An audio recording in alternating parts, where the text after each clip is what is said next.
Okay, we're going to call this meeting to order and welcome to the Finance, Budget, and Personnel Committee meeting of Tuesday, February 16th, 2021. First order of business is to identify any potential conflicts of interest. You have the agenda in front of you. Is there anything on there you feel you have to recuse yourself? Seeing none, we'll move on to citizen comments. No citizens, they're all, let's see, in the audience, okay? Nobody having any comments? So we'll go on to the consent agenda, the minutes of the February 2nd, 2021 meeting, report of personnel actions, bills, and payroll. They're in your packet. What's your wishes? Moved by Rebecca, second by Witzel to approve. All those in favor say aye. Aye.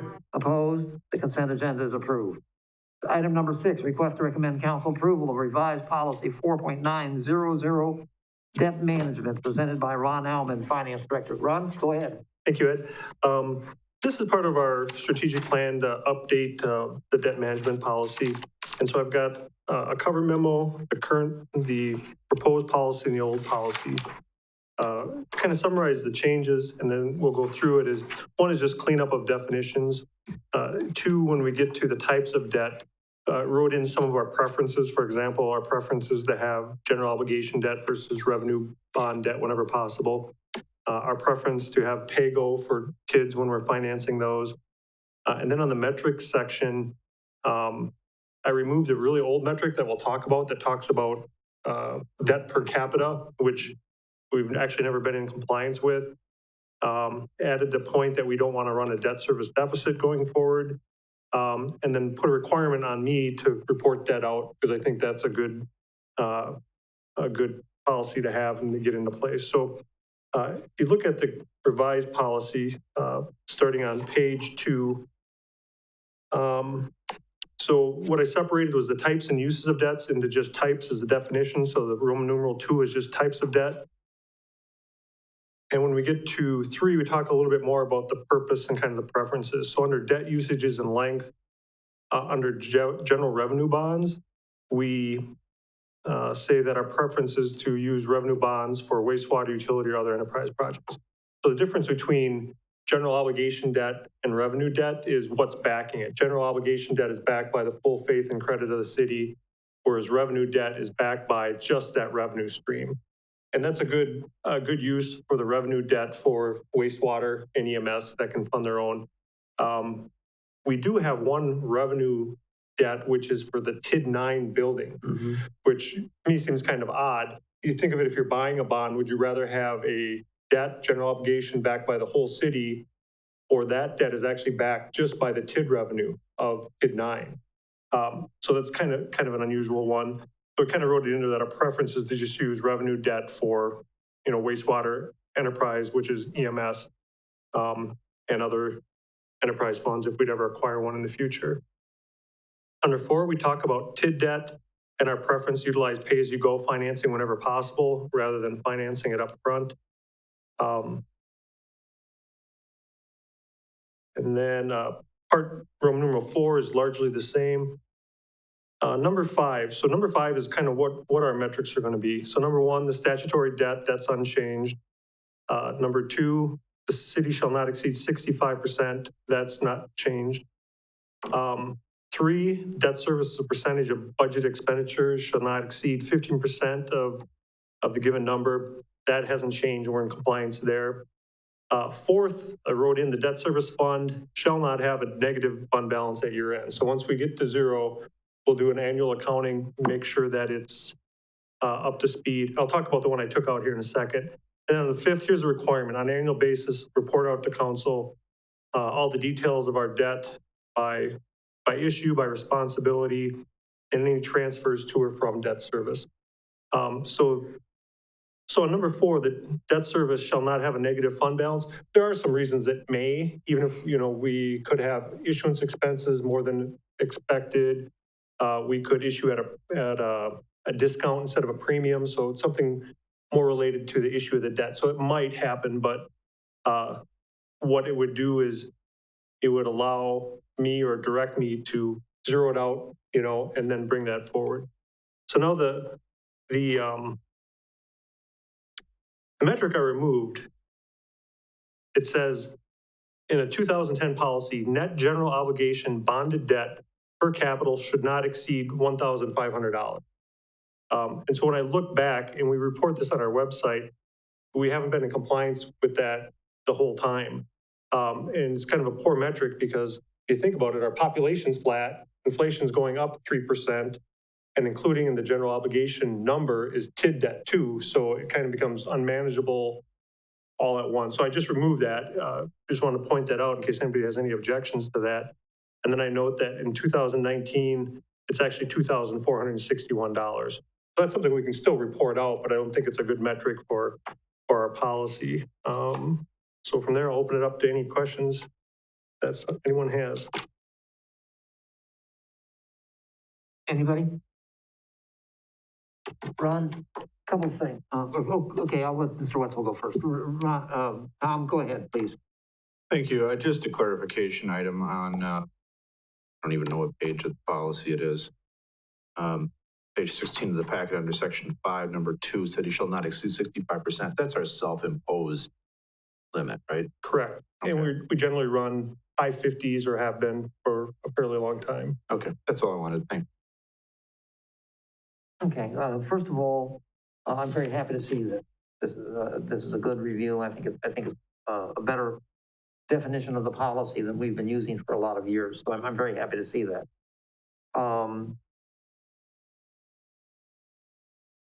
Are we going to be considering all TID debt as revenue bonds in the future? No, it's all been general obligation debt other than the TID 9 debt. And I don't know the reasoning behind that one, but we would always default to general obligation debt because it's going to get us a better rate. Okay, because the general obligation says we'll support it with taxes, regardless of what the revenues of the TID might be. Correct. And if I remember right, I can't remember, there is a interest rate difference that you can point to between general obligation and revenue debt because it's backed by more than the revenue of a specific entity or TID. So what do we have for metric and guiding us on this? We got the 65% of the state level. And what else? We're taking out the per capita, right? Right. So we have the statutory limit, the self-imposed 65%. And then number 3, we've had this one for a long time, debt service. So this is kind of an absolute number. As a percentage of budget expenditures should not exceed 15% of total budgeted expenditures for governmental fund type. So it kind of scales with our overall spending. So those are the 3 metrics. Then we have the debt service shall not have a negative. And that is the debt service for any particular year can't exceed that number. Is that correct? Correct. Debt service payments. Yeah. So we've got what, $4.5 million we pay out this year, I think. And or $4.5 million is what percentage of our GO debt? It's got to be less than 15%, right? So the way it's stated, so it's a percentage of budgeted expenditures in a number of different funds, our governmental fund type. So if you look at the entire budget, so it's general fund, capital project funds, all those funds shouldn't exceed 15% of that, and it doesn't. And I think the last time we ran it, it was about 10%. And one of them is, and that's what confused me when I read it, because one of those funds that you were talking about is a capital improvements fund. Correct. And so it's sort of like we're issuing the debt to pay for the capital improvements, and that money will go into the capital improvements fund, and so that counts against our 15%, right? Right. Yeah, I don't think it's a great metric, but I didn't want to seem like I was taking a whole bunch of requirements out, yeah. So I kind of let that one. That's a difficult one, yeah. And the one that I think Deb might remember this, but the one we've been struggling with for a lot of years is what former Mayor Myers used to call good debt versus bad debt. And that is, you consider TID debt to be good debt in the sense that you're getting something of value for the community, and the money is being paid back by that something of value. And bad debt is just plain old go to heck GO debt.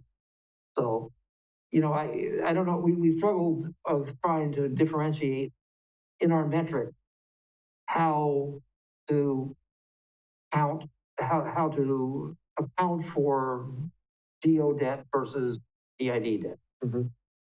And I don't know how we're gonna do that. I still don't know how we're gonna do that. Right, I think the metric is GO because that's what's backing it, but I think the reporting, we split that out pretty well. And then I think the opportunity for council is to look at that report and give direction on what the makeup of that debt is.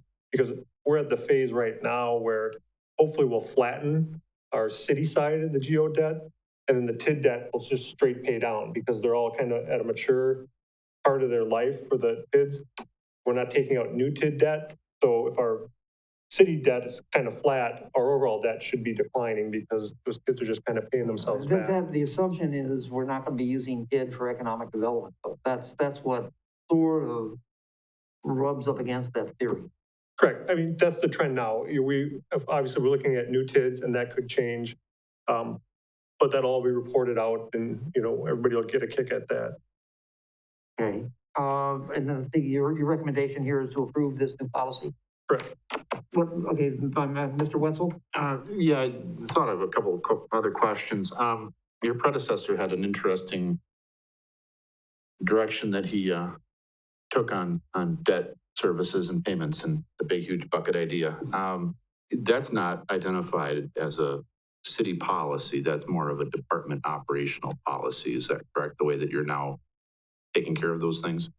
The way that we've split city debt from TID debt? Yes. Correct. Yep. That's the department operational policy. Okay, so we're not going to see that. I didn't notice it in this policy. We're not going to, because that's a department policy. Okay. And then the other quick question I had is more of a procedural thing. We're potentially going to be recommending this to the council. Does it go for 2 readings of the council, or is it a once and done council? As far as I know, unless Deborah would correct me, I believe it's just once. You go through the consent agenda, if there's no objections, right in the policy. Right. Okay, it's approved through the consent. Mr. Handler? You had your hand up, sir? Changed my mind. What are your wishes? What's your pleasure? Mr. Wetzel? I'll move to send this onward. Approve it. Yep. Second by Mr. Paschal. Discussion. There being none, all those in favor say aye. Aye. Opposed? So carried. Ron, it's just like golf. You're away, you didn't lose your turn. All right. So next up we have, let me get to the page here. The TID 5 end of expenditure period. So TID 5 is the Mill Creek Business Park. And as you recall, we had kind of bypassed these audits for some time.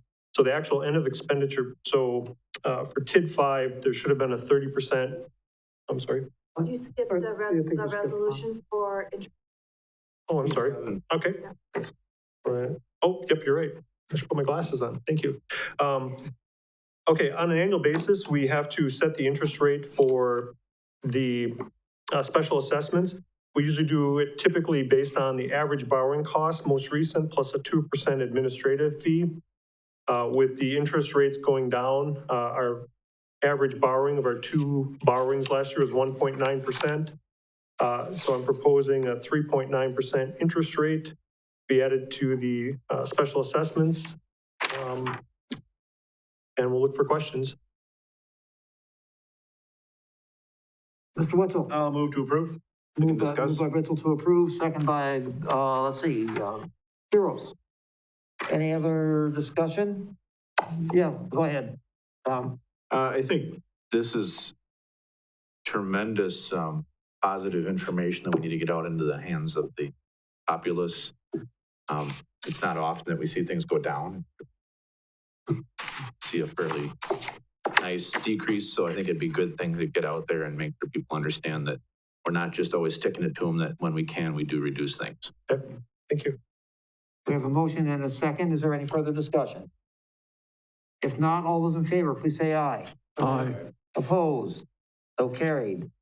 And you're still up, Ron. All right, I gotta look at the agenda to make sure I'm on the right item. TID 5. All right, TID 5. Okay. You're gonna have to explain this one. Go ahead. So, as you recall, we had kind of bypassed these audits for a while. We started them up. It is a TID expense. It's in our contract. So at 3 points during the life of the TID, 30% of the expenditures, end of expenditures, termination audit. So we're well past the 30%. The end of the expenditure period was actually 2015.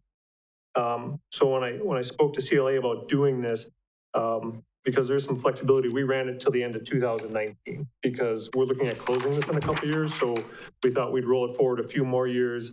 So then when we get to closure, we'll have some better information. So it's a lengthy report, but I can kind of summarize. If you're looking through that report year by year, it's not going to match the audit because what they do is they do the TID report based on the way it was actually, the expenses were actually incurred. So if you remember like what we're doing with our debt and those kind of things, our audit represented what we were actually doing for several years. Well, this report takes it back to what the actual expense was for each year. So, but when we get to the end of 2019, it totals back up because we made the big adjustment. So you won't be able to tie it year to year. But when we get to the end, all the balances match up. So there's no findings, which would mean something that was not an appropriate TID expenditures or those kind of things. We did have one adjustment similar to what we had with one of our other TID audits, is when we were looking back through the debt, we found in 2016, TID 5 received $405,000 in debt proceeds from a loan, but they had $430,000 added to your debt schedule, and that wasn't captured by any of our other adjustments when we went back and looked. So we essentially debt service owes TID 5 $25,000, which will transfer, and that'll be the only adjustment needed here. Then if you look just for supplemental information for the status of audits, we are now caught up on our audits that are needed until we get to the closeout audit for TID 2. No action required, but I'll open it up for questions. Questions? Okay, so there were a number of inflows of revenue. This was a receiver district. It wasn't a donor. It was it got money. This one, TID 5 got money from 2 and 4. Is that correct? Was it 2 and 4? Or? No. So what we did was we designated TID 5 as distressed, which made it eligible to receive donations from other TIDs, but it never actually received any donations from any TIDs. So it never received any donations, and the fact that we made it distress rules out the option of making it a donor district in the future. So we'll have to close it or use the affordable housing extension on it. Because in 2023, when it pays off as projected, there's nothing more we can do with it. It's going to have a surplus at 2023? Most likely. Because you'll get a full year of increment and there'll likely be a surplus. I talked a little bit about that in my update too of what we could do with TID 5 at that point. All right. So generally good news. So I think it opened in 1997. We ran this audit through 2019 and we found $25,000. All things considered, would have liked to have been zero, but it's nice to have it done and we can look forward to closing it. Thank you. Okay. Next up. Okay. Oh, goodness. You're still up, Ron, I think. Yep. Okay. We proceed. All right. Financial update. I just, from week to week, I just kind of make some notes on things should update you on. So I've got a couple updates on 2020 preliminary financial results and then a few TID items. I can't remember what month I presented to the group here about how 2020 was looking based on, COVID and all those kind of things. But we had no snow, we had lower personnel costs, and we picked up a pretty good chunk of grant dollars.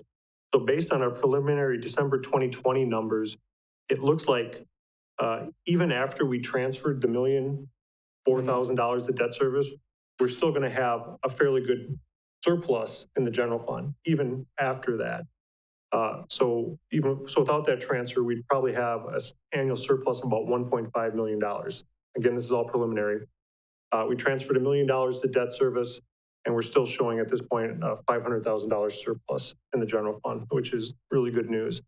The other thing that is positive is, if you recall, TID 5 and TID 7 still owe the general fund quite a bit of money, and that's cash and fund balance that they're kind of dragging on us. So at the end of 19, the total was about 3.5 million. At the end of 20, it's 2 million. So during the year, about $1.5 million flows back to the general fund on that IAU, which is cash coming in the general fund and a reduction in our non-spendable fund balance. When TID number 5 was originally done, there was a time lag between the time that we expended funds for it and started generating a revenue or an increment for us to start collecting them. In that period of time, the city paid the debt service on the bonds, on the GO bonds, that were necessary, that we had to do to put in the streets and the sewers and the whole bit, right? So the money you're talking about being owed to the general fund is that money from that lag time period, is that correct? I'm not, or pretty much. I'm not familiar with that part of it. So what it is actually, you think about our TIDs, like some TIDs borrowed too much when they shouldn't have, and other TIDs didn't borrow any when they should have.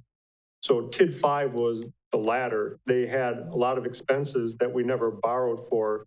So once we made all the adjustments, they essentially had an IOU back to the general fund of, millions of dollars that's being paid back. So that's what it represents. So it really represents the negative. You're showing that we paid actual cash instead of borrowing money for some of those improvements in that park? No, well, depends how you phrase it. Since we didn't borrow, Yeah, I phrased and it, yes, you TID did. didn't have cash, the check went out the door. Yeah. So who was really paying for it? So Right. it ended up in an IOU back to the general fund. General fund. Yep. So that 3 million was what it owed the general fund from those kinds of payments. Correct. Yep. And that's going down very quickly. So, so at the end of 2020, it's about $2 million. And we're thinking about closing it in 2023. So that tells you how fast it's going down. So it owes 2 million back. It's got very minimal debt, but in 2 years, we think we can close it. Thank you. Two more TID things. So TID 2, which is the Purdy building, we talked about closure, still working on the documentation. The deadline is April 15th, and we want to do the resolution as close to April 15th as possible because it starts a clock on when notifications and audits. So we'll have it in the packet for the April 6th meeting, and then 13th at the council, meet the 15th deadline, and then we can proceed with the closure. I have CLA lined up to do the closure audit. And everything ready to go there. And then back to TID 5. So we're talking about Mill Creek Business Park, looking at 2023 closure. Even though it's got $2 million to pay, it generated, like for example, this year it generated about $900,000 in revenue, and it's only got about $40,000 a year in debt going forward. So it's just paying it off extremely fast. And we talked about, even for TID 2, the affordable housing extension. So when I talked to Josh Miller, because that takes a lot of legwork, because there's no standard program of what this affordable housing extension looks like. So our plan is to bring you something by the end of 2021 to look at, so we can make the decision in 2021. Okay, when we get a year further down the road, are we going to take the extension, or are we just going to close it and put it back on the tax roll? Because he's got to do a lot of legwork to come up with the program. But our goal is to, by the end of the year, bring something forward and make a decision there. And I should note, I said 900,000 that they generate in revenue. The part that's eligible for the tax, or I'm sorry, the affordable housing is the increment only. So they get a lot of state aids. So it's only the tax increment that's allowable for the affordable housing extension. That's about $560,000 a year. And it has to be used in that TID, within the boundaries of that TID though? I mean, or no, we can extend it, or we can use it anywhere. We can, my understanding is you can use it for anything in the city limits that meets the definition of affordable housing program. That makes it sound better. Yeah. So, and so our plan, if we look at our other TIDs, so TID 5 in 2023, and the other ones are getting closer to closure. So if that's the route you want to go, we'll have the program to start with TID 5, and then we'll have it in place for the other ones. And again, for once we have a really good choice, we can either do the extension or put it back on the tax roll. That's all I have. Any questions at all on anything I presented or that update? Mr. Witzel. Thank you. So one of the big concerns we had through budget season was what would happen when it came time for our potential borrowing this next year, and the credit rating that we would be receiving. With the information you're giving us, it sounds like it's pretty positive, like the changes, the very tough decision we made at the end of last year seems as though that's shored things up pretty well. Optimistic about what's going to happen with the credit rating, or what do you think? Because obviously there's still a little bit of grayness there in terms of where we are, but I think we've made some significant adjustments to show good intent. Right. So we're selling the utility bonds on Thursday. And so we've been through that whole process with Moody's for the utility side. And actually we were lucky, we got the same analyst from Moody's that the city's going to use. So I've been sending her a lot of information saying, you know, we've had a really good 2020. We cleaned up our debt service. You know, council made the painful decision for a tax increase. So I've been messaging that pretty strongly to her on the utility side. And then when we see her in April, you know, I'm optimistic that worst cases we would hold our rating. You know, I think they're pretty stingy about moving it back up, but I mean, it's all good news financially that we've been putting out. Thank you. Any further questions? I think Steve's got one. Oh, Steve, go ahead, please. You got to unmute because you're muted. You're muted, Steve. You're muted. There you go. I don't know why I always forget to do that. Thanks, Tom. Yeah, and just to add to what Ron said, I mean, you know, we may not see it go up, but given the fact that we were under a negative outlook, I think it's a pretty good accomplishment on behalf of the council and the way this year's or last year's budget turned out with some good things that we would hold that same rating. And hopefully in the next 2 to 3 years, we can work that back up a notch. But, you know, truthfully, a year ago, if you just said we could hold the same rating, you know, we'd be happy. And I think we're going to at least do that, which is really, really positive. Thank you. Anybody else? If not, we'll move on. And the next thing up, I believe, is we need an update from Mr. Barg. Mr. Barg, you got the floor again. This is the update. I do. Thanks, Mike. I feel like I'm kind of... This is the update on the progress in scheduling hearing regarding complaint made against the mayor. Steve, go ahead. Thanks, Ed. I feel like I've kind of interrupted the Ron Allman show for the moment. And just to touch base on where we're at. 2 weeks ago tonight, the council held a special meeting after the Finance, Budget, and Personnel Committee meeting.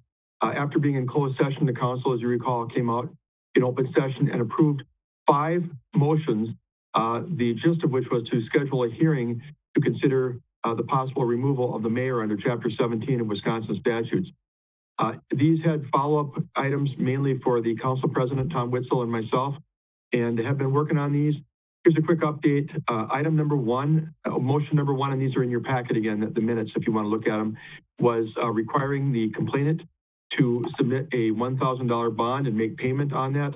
That was accomplished last Wednesday, delivered to and paid to the city clerk's office.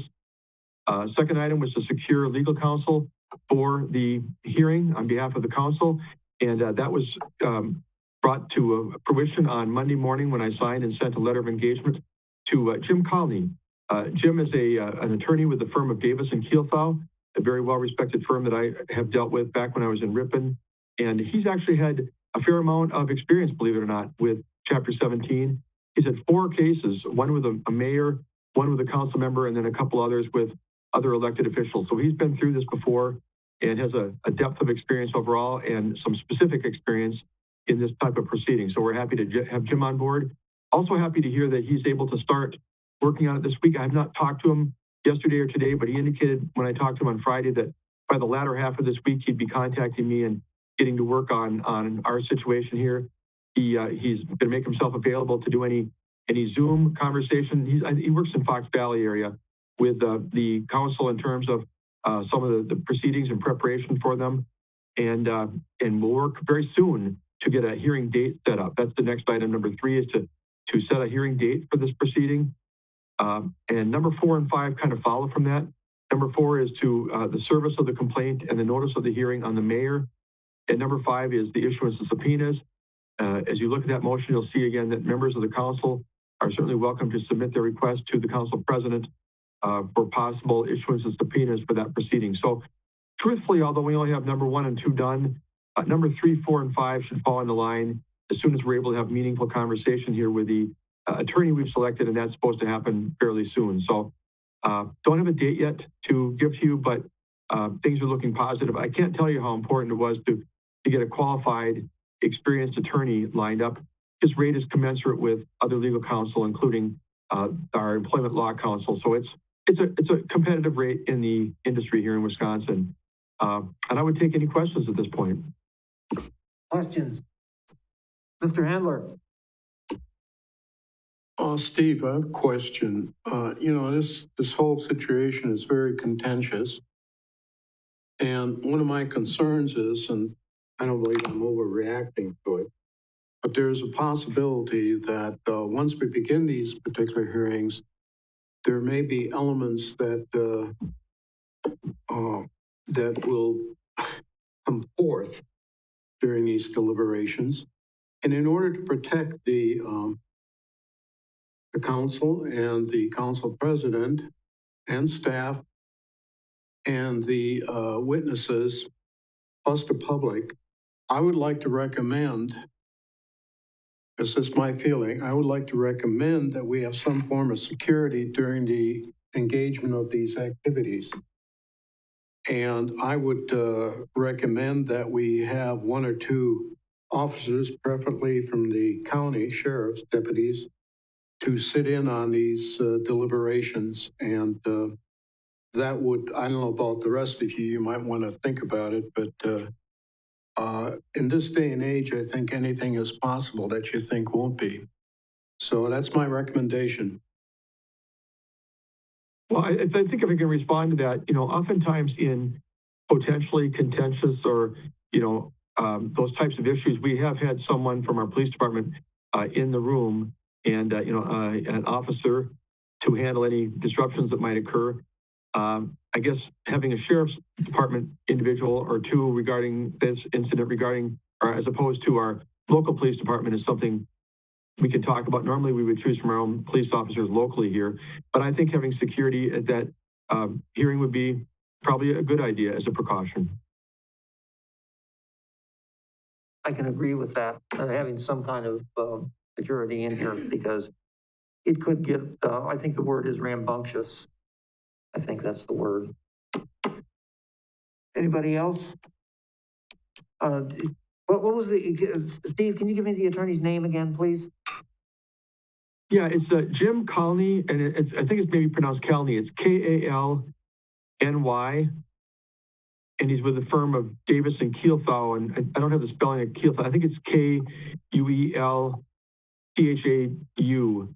but he's got a pretty good reputation, and I said earlier, some pretty good experience and depth of experience in his career. So I think he's a good choice. I was amazed that we could get somebody like that on such short notice. And when he told me that he only had a couple of small cases to wrap up this week and then get read on it later in the week, that was obviously a huge plus, because I know many of you want to see this move forward to some kind of a resolution sooner rather than later. So he made it very clear that by late this week, he'd be digging in with us.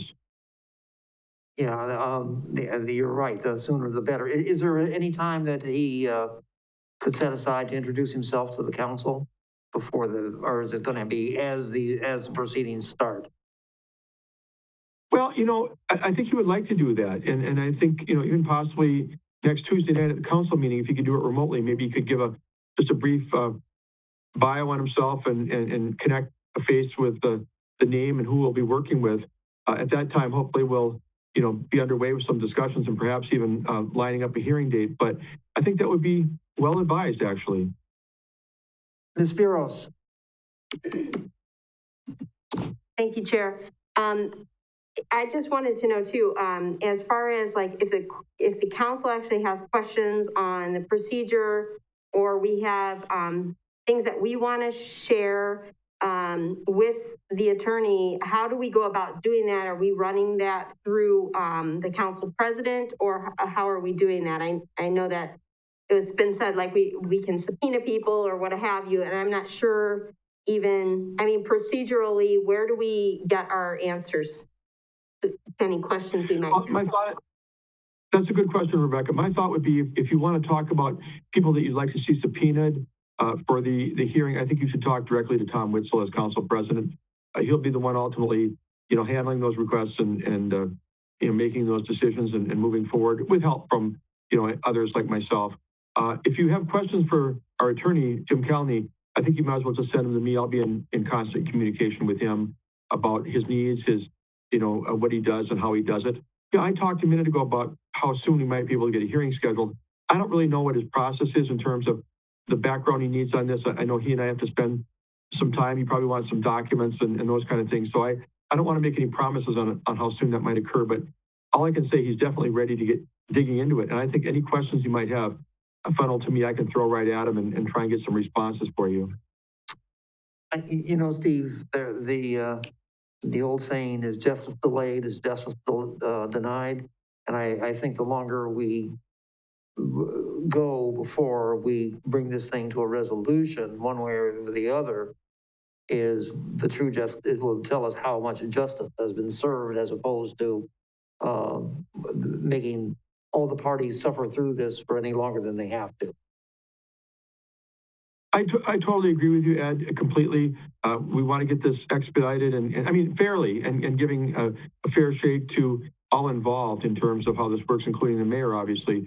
My reason for buffering that comment, kind of fudging a little bit, is I'm not sure what he needs to do his job. I think he'll want to get up to speed on the case rather quickly and then schedule a hearing with us. So I'll push to the degree that I can. I just want to make sure that I'm allowing him to do his job. He made it very clear to me, though, that he's making room for this. He's actually excited about it, which kind of sounded weird to me that someone would be excited about this. But having done these before, he sees them to be something that is important and something that he looks forward to being part of with us. So I'll know more by the end of this week, and I can share it with the council, through an email or through an update next Tuesday. But I think having him introduce himself would be a helpful thing.